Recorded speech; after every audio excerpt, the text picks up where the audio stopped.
Jess. Welcome back to my channel. If I were you, I would go get a drink because this video is gonna be a long one.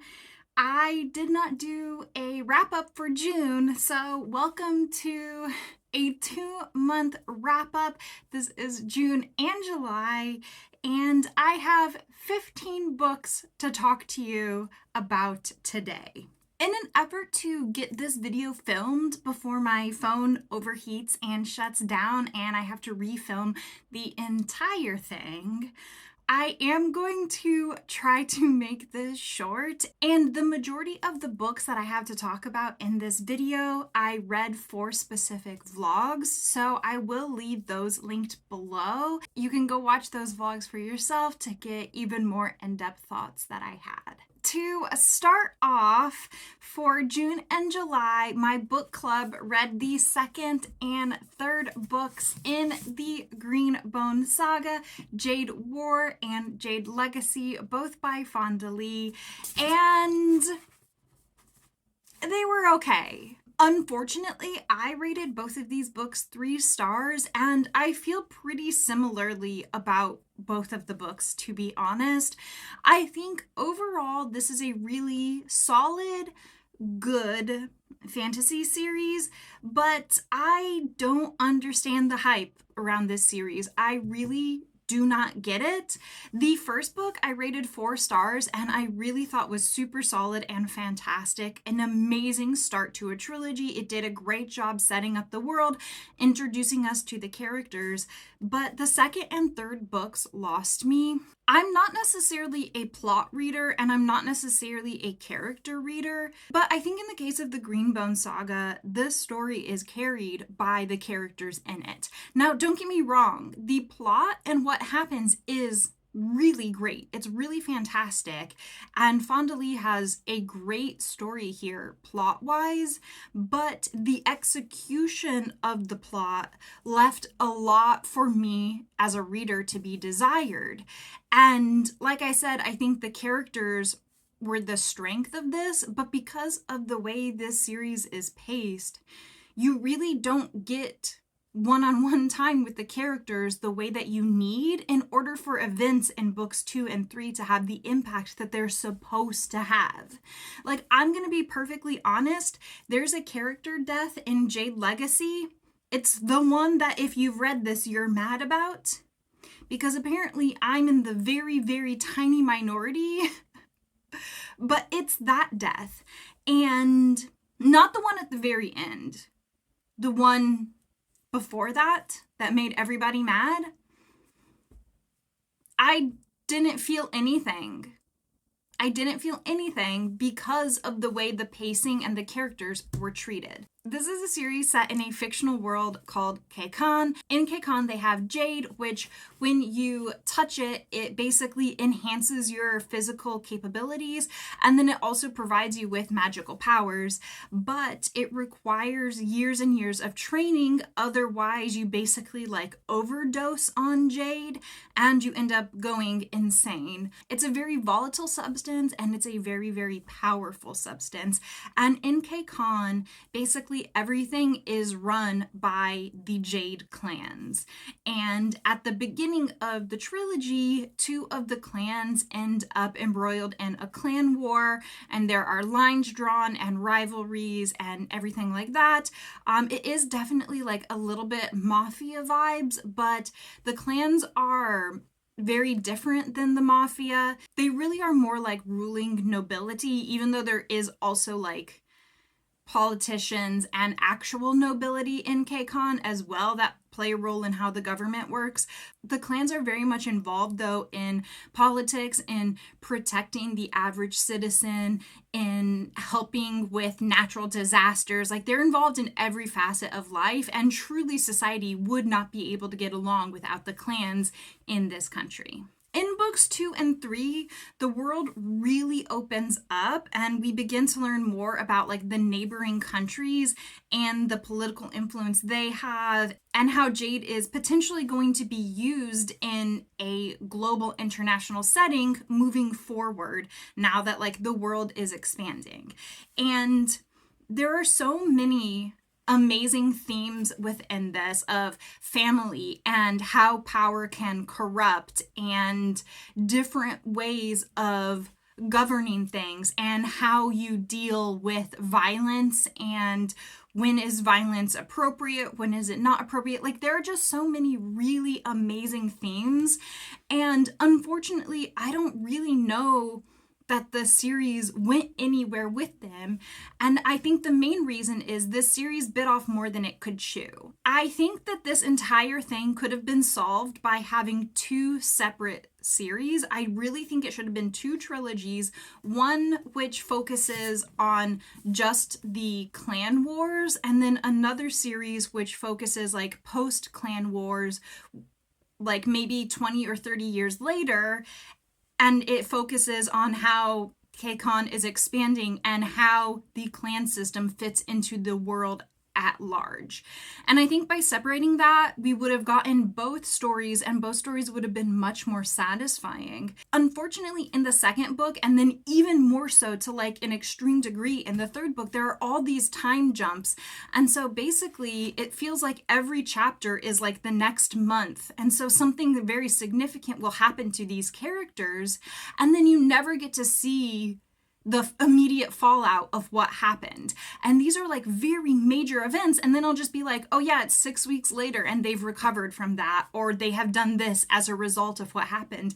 And you're like, okay, but in a series where the characters are so integral and all of the main characters are morally gray, and the draw of this series is watching these morally gray characters make the choices that they make based off of their motivations, the clan motivations, personal motivations, like societal motivations. There are so many levels to how the clan works and the power and what Jade brings and what it adds to society, and also like the corruption that goes along with power. There are so many levels to this, and one of the most fascinating things about this series is watching characters make choices and watching their inner conflict as different parts of who they are as humans, you know, has to butt heads, and which side of them is going to prevail based on this set of circumstances. And also watching these characters grow, because I mean, this series is basically set over like 20 years. It is just so important to spend significant time with these characters in their heads, so that when they make a decision, you feel and you understand why they made that decision, and you know what the ramifications are. And then it's important that like we see the characters deal with the ramifications of the choices that they make. And because there are so many time skips, we never get that. And the longer this series went on, the more time skips happened, and the more and more detached I felt from these characters, where at the end I was just reading to finish the series, because you've got me so detached from these characters. It's like I almost don't even care what they're gonna do anymore, because I've missed so many major events in their lives. And it's like, I know what happened to them, but I don't really know how it affected them as a person, other than like what Fondly just flat out told me in the book. I didn't have time to sit there and see how these characters were affected on a personal level. And I think that the characters really feed into the themes, and I think because of the fact that we weren't able to spend that one-on-one time with all of these different characters, that's why none of the themes were fully explored in the entire series. And I just am so sad, because there is so much potential in this series. Like, there really truly is. There's so much that could have happened. And I feel like we just missed all the best parts. I really do. And so I do think that if Fondly had split it up and just done one series with Lan, Hilo, Shay, and Andon with the clan war, and then wrapped that up, and then done another series set 20 or 30 years later with the kids that like come into play in Jade Legacy, and really examine how Jade has affected like the world, and like let like the kids be the ones, you know, taking Jade into the world. Like, let the kids be deciding all of these major things. I think that that would have been a better choice, and that the story would have been more impactful. We would have spent more time with these characters. We would have really appreciated the nuance of them and, you know, loved or hated them. I do want to say, though, I still love Hilo. I'm sorry, like, he's genuinely a bad person. He is. I accept it. He's not good. I love him. I love him. He's so problematic, and I love him so much. We're moving on now. Next up, the only other book that was not featured in any vlogs, I read Blood Gift by Bella Roth. This is book 7 in the Blood Grace series, so I cannot tell you really anything about the specifics of this particular volume, but if you've been here for a couple months now, you know that the Blood Grace series has absolutely changed me as a person at my core level. I am a different person after having read this series. It has rewritten part of my DNA, and I love it. This is a fantasy romance, heavy on the romance series, and it follows Cassia and Leo. Cassia is the bastard daughter of an evil king, and Leo is a vampire. They are called Hesperians in this series, but he is a vampire. Basically, Leo is a diplomat, and he is sent with an envoy to peace talks to Cassia's kingdom, and there the two of them meet, and they form a friendship, and they start to do a little plotting together, and then they fall in love. It is fantastic. It is beautiful. It makes me smile. It gives me butterflies. I have talked endlessly about this series. I will continue to talk about it. I already want to reread the entire series. I just think it's so very good. It's so excellent. It's so heartwarming and soft, and I love it. I love it so much. I cannot say enough good things about it. This particular volume I gave a 4.5 stars to. I will say that, like, because of where characters need to end up by a certain point in the book, I would say like the first third of it, the pacing felt like a little bit clunky, and that was resolved, thankfully. Like the second, like the last 60% of the book, phenomenal, 5 stars. The last 60% of this book is like my favorite part of the story so far. I loved it so much, but like the first third of it did take like a little bit to get back into the world. It did feel a little awkward in a few moments, which is fine. Like, it's still almost a perfect novel in my opinion. And like I said, the story of this one is my favorite. I did also want to say that like this book is a medieval setting, and there are different nations in here, but the nation that Cassia is from is definitely not the most progressive. And so there have been instances of like some homophobia and some sexism of like characters, which is like always challenged by the book series. It is in the book thematically for a reason, but like it is there. But one thing that I really liked is in this book there is a trans character, and she was in other novels in the series as well, but like in different circumstances. And in this one, I just really liked that even though there have been instances of homophobia and sexism, that the trans character was just treated by everybody collectively as a woman, and like no one batted an eye that she was staying in the women's sleeping quarters. No one batted an eye at like anything about her character at all. Like, she was just accepted exactly for who she is. And I just thought it was like a really nice twist, because most of the time if a world has homophobia in it, it will also contain transphobia. And so I don't know, I just thought it was like really special that Bella Roth was like, fuck it, it's a fantasy world, I'm just not putting that in here. you're a woman, go hang out with the ladies, no one is gonna care. And I don't know, I just liked that. But yeah, I cannot wait for the 8th book in this series to come out. I'm so excited. I love it. This is one of my new favorite series of all time. So from here on out, every book in the video was already featured in a vlog, so I'm gonna try to make this very quick.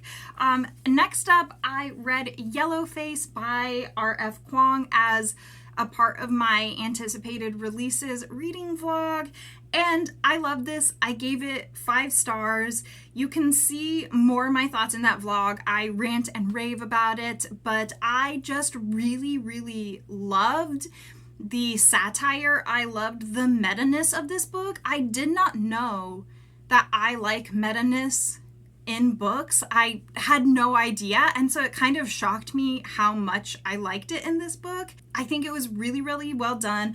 I think R.F. Kuang is a fantastically talented author, and I think June as a character was so interesting. I loved the character study of her.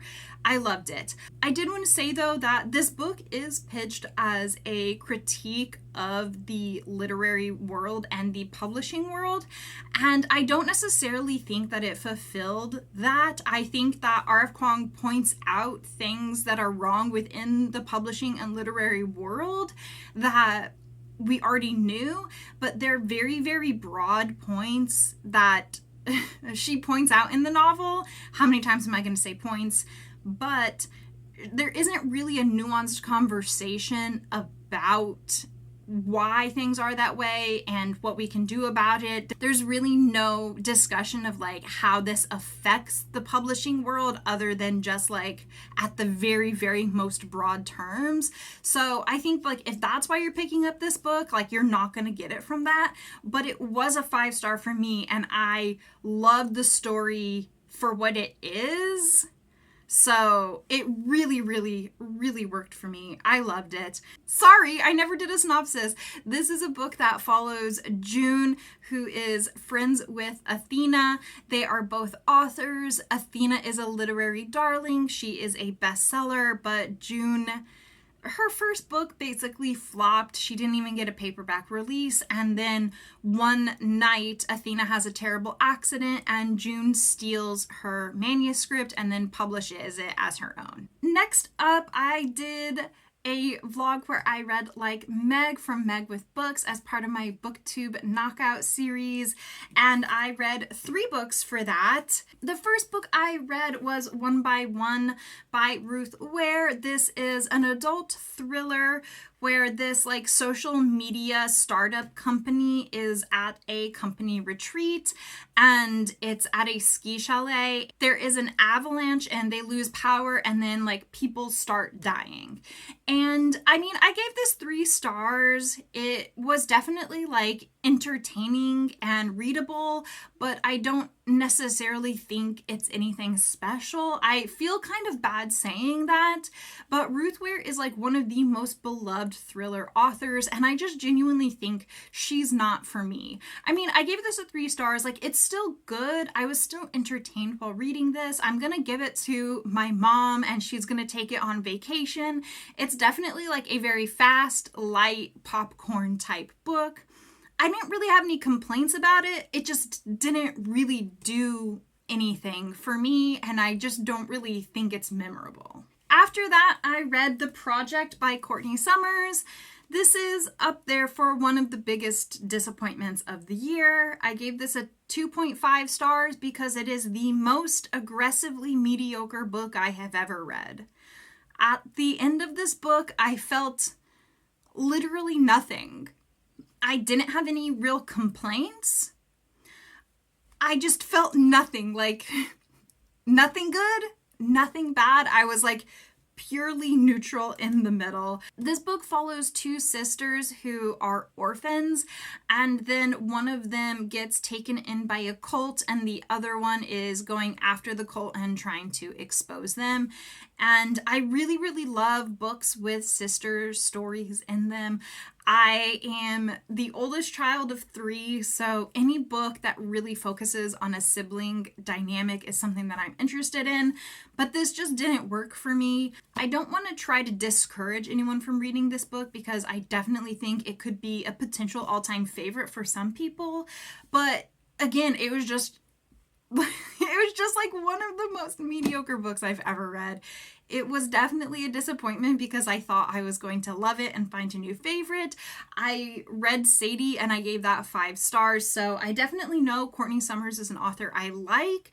This one just wasn't it, unfortunately. And then the last book for that vlog was The Strange Case of the Alchemist's Daughter by Theodora Goss. And this is a young adult historical mystery, and honestly this is delightful. It's really funny because like I gave this book 3 stars, which is the same rating as One by One, but I just really had a great time in this book. This book follows Dr. Jekyll's daughter, and basically she ends up kind of embroiled in a mystery, and along the way she starts to pick up these monstrous girls from like all the other classic horror novels like Frankenstein and Dr. Moreau and all of these like classics. Like you get all of these characters. The Easter eggs are really, really great.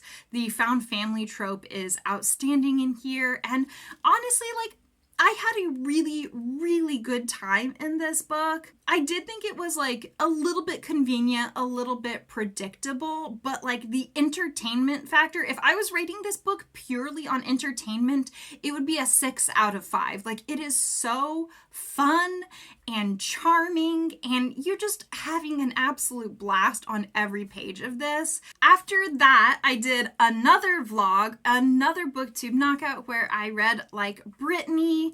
This one was both better and worse than the one from Meg. I started it off by reading Betty by Tiffany McDaniel. This is a historical literary fiction novel, and I gave this 4 stars.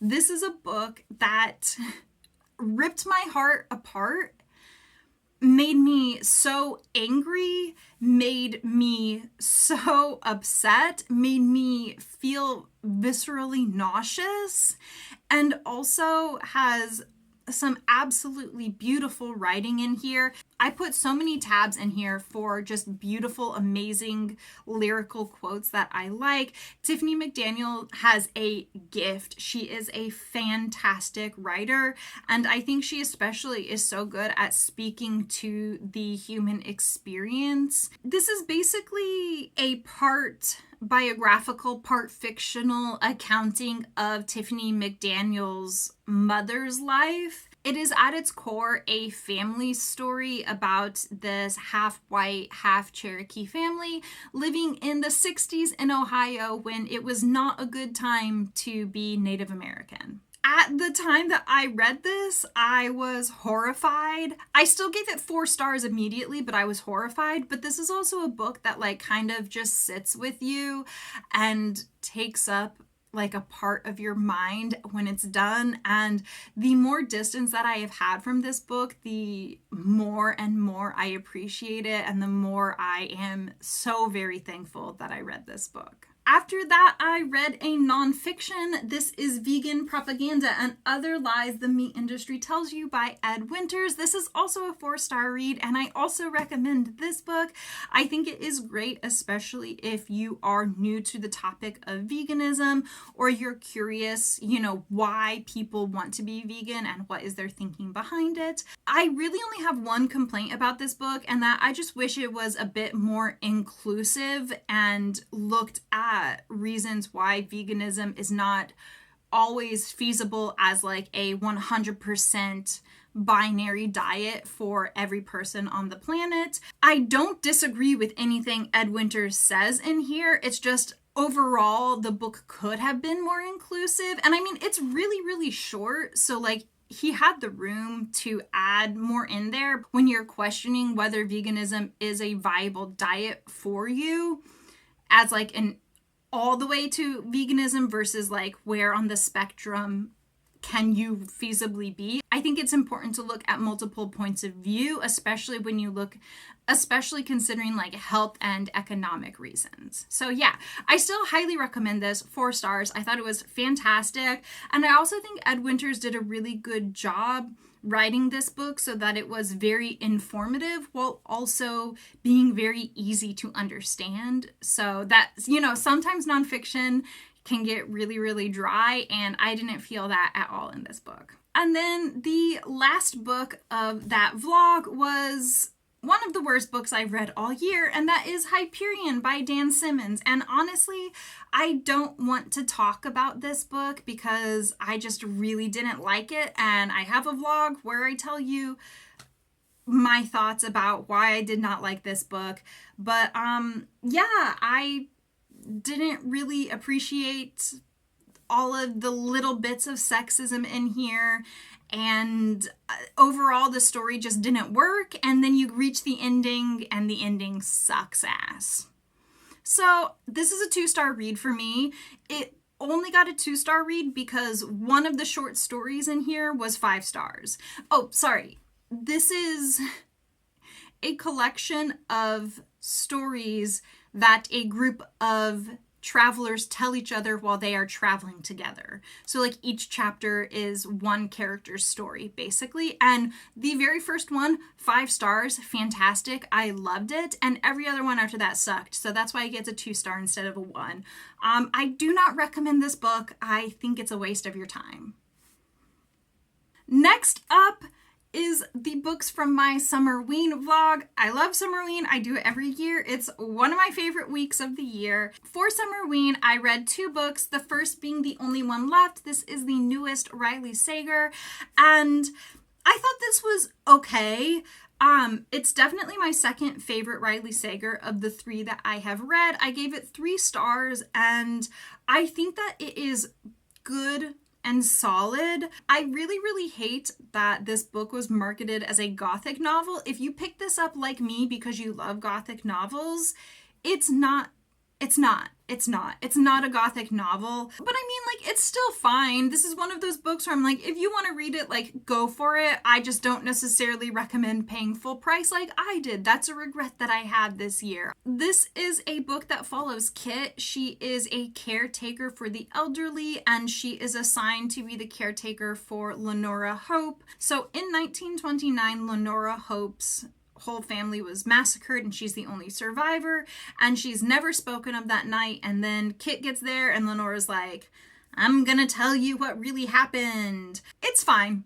That's the moral of this. If you want to read it, read it. If you don't, I don't think you're missing anything outstanding. Now, the second book that I read for Summerween, All the Dangerous Things by Stacey Willingham. Ooh, 5 stars. I love this. Oh my gosh. This follows a woman named Isabel, and a year ago her son was kidnapped, taken from the home, and the case has gone cold. And since then, Isabel, who used to be a very heavy sleeper, has basically not been able to sleep for more than an hour at a time. She suffers from very, very severe anxiety.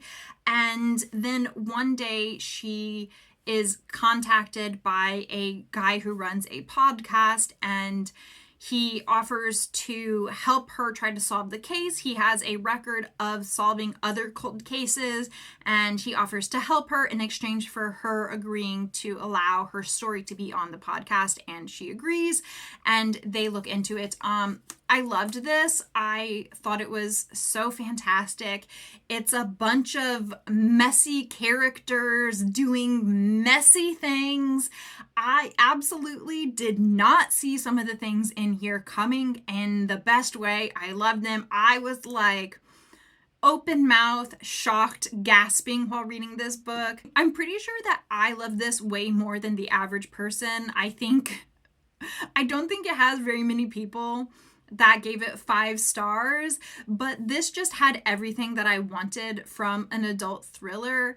And one thing that I really love in books that will send something from like a 4 to a 5-star rating is the atmosphere. And Stacey Willingham nailed the atmosphere in here. This is set in the South, it's set in the summer, it's set by a swamp, and the oppressiveness of the heat combined with the claustrophobic feel of this character who never can get a good night's sleep, all of it like really just worked seamlessly together. And when she's describing like the smell of the swamp and like dead rotting things, and like you're out at night with her on a street alone, ooh, it's just so creepy. It's so good. I really, really loved this book. I've already ordered her other book from Book of the Month, so yes, I cannot wait. I highly, highly recommend this. I will also be letting my mom read this, except she can't keep it. She can only borrow it. Okay, we're almost done. I have 3 more books to talk about. Yes, they're all in a vlog. I did another round of booktube knockout, this time reading like Cindy. The first book that I read, and that is Know My Name by Chanel Miller. This is a memoir. Chanel Miller was the victim in the Stanford sexual assault case, and this is her taking back her name, taking back her story, and telling her own side of everything that happened to her, from the assault to what happened immediately after the assault and the effects it had on her, to the process that she went through in the media and in the courtroom and everything, and all of the toll that that took on her. This is 5 stars. Every person should read this book. It is very heavy. It is very difficult to read. I cried reading this. I hate crying, but it happened nonetheless. And yeah, I think this is fantastic. Chanel Miller is another just absolutely gifted writer. If she ever decides to write adult literary fiction, well, actually any adult book, I will instantly pre-order it, but I really, really hope to see her putting out something in the literary fiction genre. She's such an excellent writer, like really, truly, and this book provides such amazing insight into the United States like criminal justice system and how truly terrible and completely fucked it is. And yes, you should read this book. You should read this. After I read Know My Name, I read one of the biggest surprises of the entire year, and that is A Court of Mist and Fury. I read it, and I loved it. I thought it was going to be a 2-star read. I thought I was going to read it, think it was boring and basic, and move on and DNF the series, and I gave it 4 stars, and I will be continuing on in the series. When, I don't know yet, but I will be. Yeah. Listen, I don't need to promo like the ACOTAR series for you. It is an astronomical bestseller. Like, you don't need me to tell you, but like, I just cannot get over. I can't get over how much I actually like this. It's like, it is so shocking to me. I just cannot believe it still. It's been weeks and I still cannot believe that I enjoyed that book. ACOTAR, for those of you who, I don't know, never leave your house or go on the internet. I don't know how you found this video if that's the case, but it is a fantasy romance series. The first book is a retelling of Beauty and the Beast, and it involves fairies. It is a smutty series, though I will say like the spice is pretty basic. I mean, like, fine, it's good, but like, it's basic. The first book is really, really boring. I gave it 2 stars. The second book is great. I don't know what to tell you. I don't know what to tell you. I liked it, and I'm owning that. So there you go. Then the third book that I read for that vlog, and the final book for this wrap up, is This Is How You Lose the Time War. Oh my gosh. This is one of the weirdest and most beautiful books I have ever read in my entire life. I have thought about this book every single day since I have read it. This will be in my best books of the entire year. I think that if you want a book that is about 2 time-traveling spies on opposite sides of a time war who start up a correspondence and then slowly fall in love. But you also want this book to be very, very light on the sci-fi. And you also want literally nothing to make sense the entire book, but it also to be the most beautiful and heartwarming and compelling thing you've ever read in your life. This is it. Like, I don't know what to tell you. I was never confused in this book, but at the same time, literally nothing made sense. And it's one of the weirdest books I've ever read. And I absolutely will reread this at some point. And it's fantastic. I highly recommend. One of my new favorite books of all time. It's so good. Thank you so much if you have made it to the end of this video. I know this one was a long one. I'm so sorry. I will try not to skip any more monthly wrap-ups from here until the end of the year.